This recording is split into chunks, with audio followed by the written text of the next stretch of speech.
Welcome to the Fight Night Daily Podcast. We are here again at Times Square, Riyadh season, Boulevard City, Saudi Arabia for 5 versus 5. They're not weighing in. It feels like that. They're just weighing in and dancing around in the ring at the moment. Deontay Wilder we're up to tonight. I'm here with Spencer Oliver. What have we seen so far, Spencer, tonight? Listen, we've seen the fighters getting in there. We're not really giving you too much away. As expected, all the hard work has been done now. You know, they're just looking forward to getting that weigh in, making the weight, and then getting on with a big fight night on Saturday night. There's a real rivalry between these two teams, and we've seen that building up, you know, as the week has gone on. It's now a team spirit. Either way, it's not just about winning, it's about the team spirit as well. I love the concepts, and Gareth, you know, you can sense that these guys, as Deontay Wilder gets announced in, these guys want to do it for their teams as well as the victory as well. Sweet home Alabama, baby, from the Alabama Slammer, who's just about to make his way into the ring. I completely agree. It's given this a new fizz, a new direction, having a team sport going on here. Frank says his team's really united. No one wants to lose. Eddie's the same.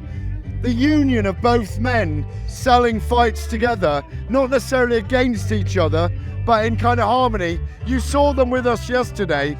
They've got this kind of chemistry already.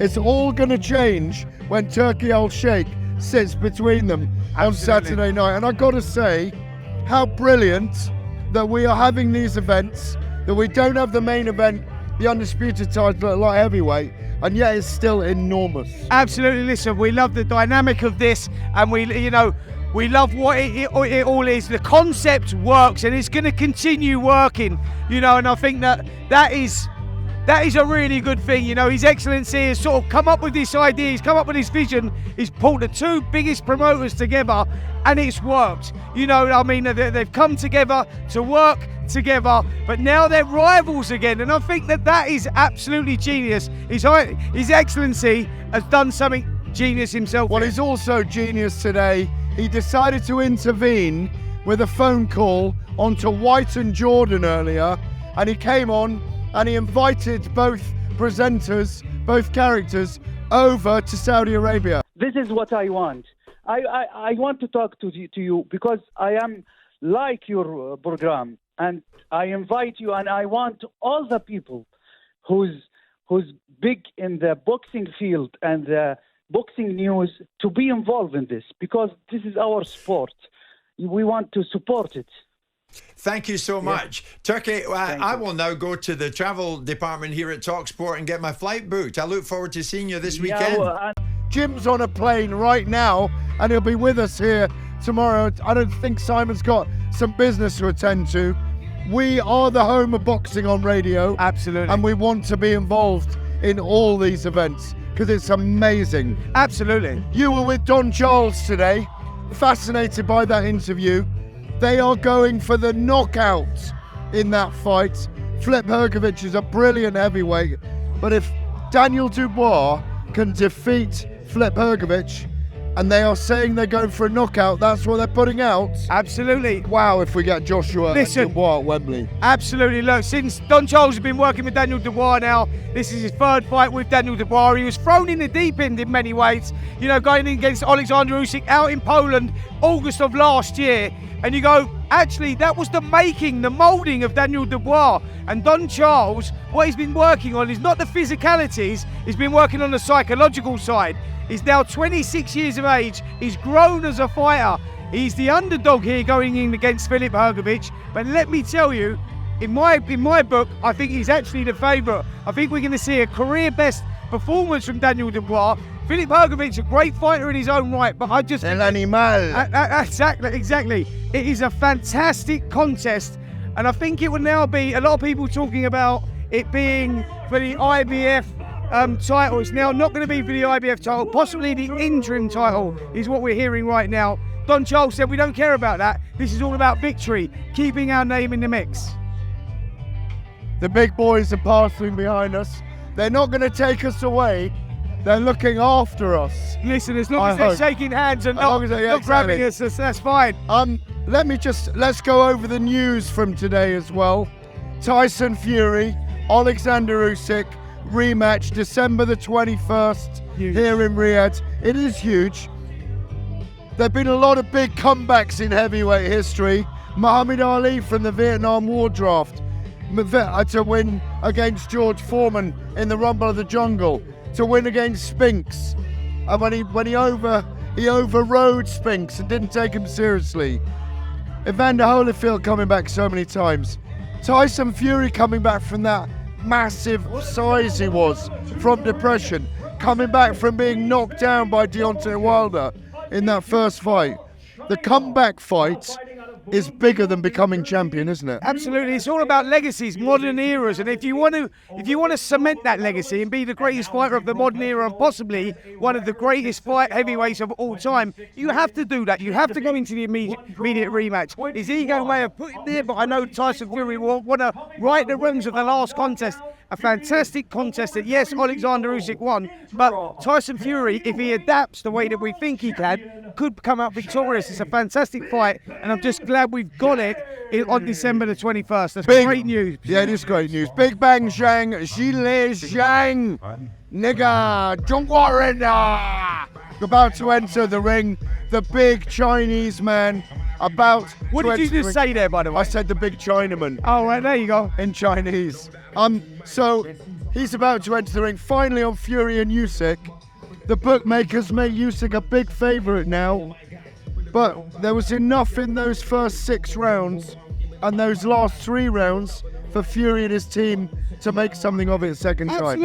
Absolutely. You know, I think that Tyson Fury in that first contest may be a little bit surprised by the tactics there of Alexander Usyk. He took the fight straight to Tyson Fury. Maybe Fury was recognising, he didn't expect that. After 4 or 5 rounds, he recognised what it was. He turned it around, but Usyk turned the screw, showed why he's such a great fighter, such a great champion, and turned it and won the fight. But that doesn't mean to say that Tyson Fury can't win the rematch. It's a great fight. It's got to be more aggressive this time, though, when the opportunities arise. He will be. I think he will go out on his sword. And the last thing on this, if he beats Usyk, we almost certainly get Fury against Joshua that we all want to see against Anthony Joshua. But if he loses the second time, I'm not sure we'll get that fight. Listen, I think that fight might be something that disappears. It'll be one of those fights that we'll always talk about. Who would have won? How would they'll do it it when they're 42. And absolutely. Listen, all we want is these big fights to happen, and we are now getting them thanks to His Excellency.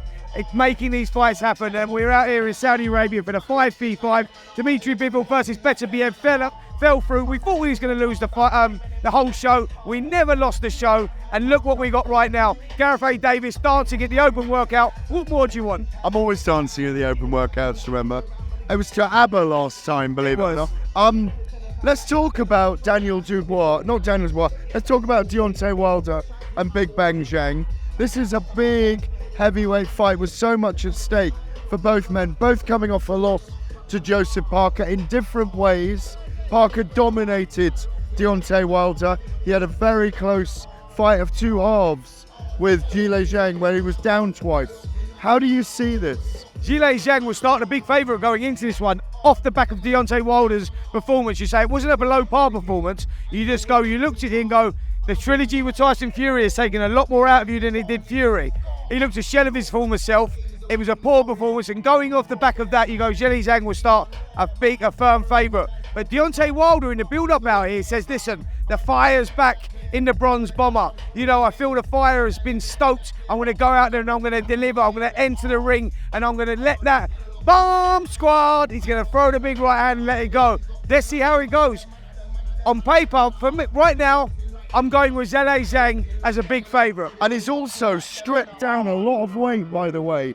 That belly fat that he was carrying against Joseph Parker is gone. They tell me he's more than a stone lighter. Yeah. And Wilder's not a big man anyway. He's just under 16 stone. Yeah. So it'd be surprising if Zhang doesn't go for this early.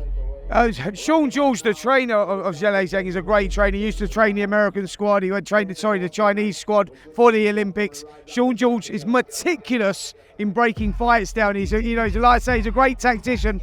He says that he's changed the game plan for this one, and they're going to show us something different again with Zhang. Let's see what happens in that one. But a fascinating contest for the loser. Where do they go? it's probably over. If I'm totally honest, they're at that stage of their career. You know, where will the opportunities come for the winner? Right back in the mix, all to play for, all to fight for. On Saturday night. I'm hearing Anthony Joshua will be ringside on Saturday night, by the way. So hopefully we'll get a word with him later on in the week. Sean George, who Spencer just mentioned, is in there in the ring with Zhang right now.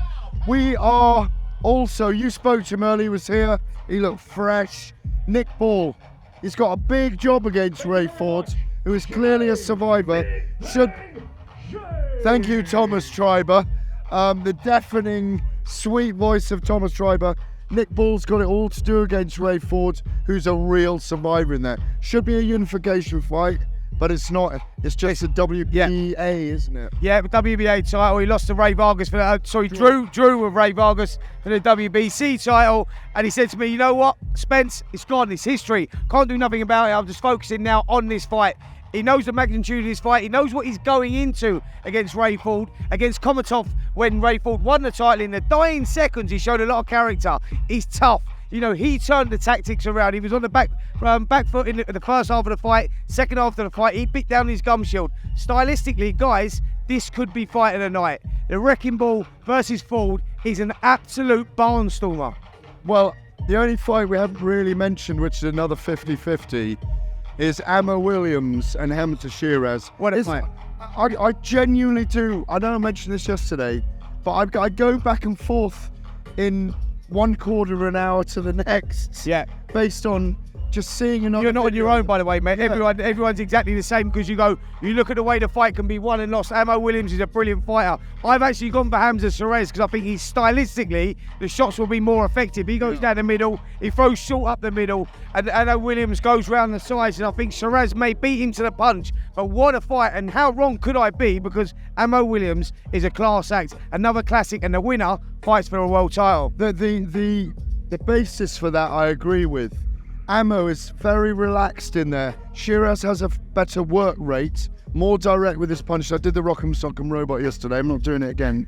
But for me, the key is how mentally strong both men might be going into Absolutely, this. that's the biggest test of their careers. Gareth, who wins and loses the fight, because we're talking about tactics and how it could go and how it couldn't go. It's a coming of age fight in many ways for both of them. We fought out with Hamza Sheeraz last time against Liam Williams. He blew him away in a round, and you go, well, was Williams maybe at the career taking its toll on him? Well, this one we've got two live opponents, probably at the peak of their careers right now. So a coming of age fight, and when you've got a fight of that magnitude with what's on the line, you can't really predict the way it's going to go. We can, like I say, we can have an opinion and an idea, but until that first bell rings, that's a real 50-50. It's a very long week here. We're out here late at night with all these events. The reason is, by the way, 9 p.m. we have our starts and all the set pieces, because at 8 p.m. it's still about 40 degrees. So it comes down to about 30 degrees. I'm not sure if it's even got hotter, if I'm honest. No, it hasn't. I think it's actually got hotter. Okay, but there's a bit of a breeze here coming in from the desert, and I do like it. Well, it might be because I'm standing next to you, I'm feeling the heat. Always. There's always a bit of a heat when we're together. The bigger picture here is, at some point, they'll develop local stars.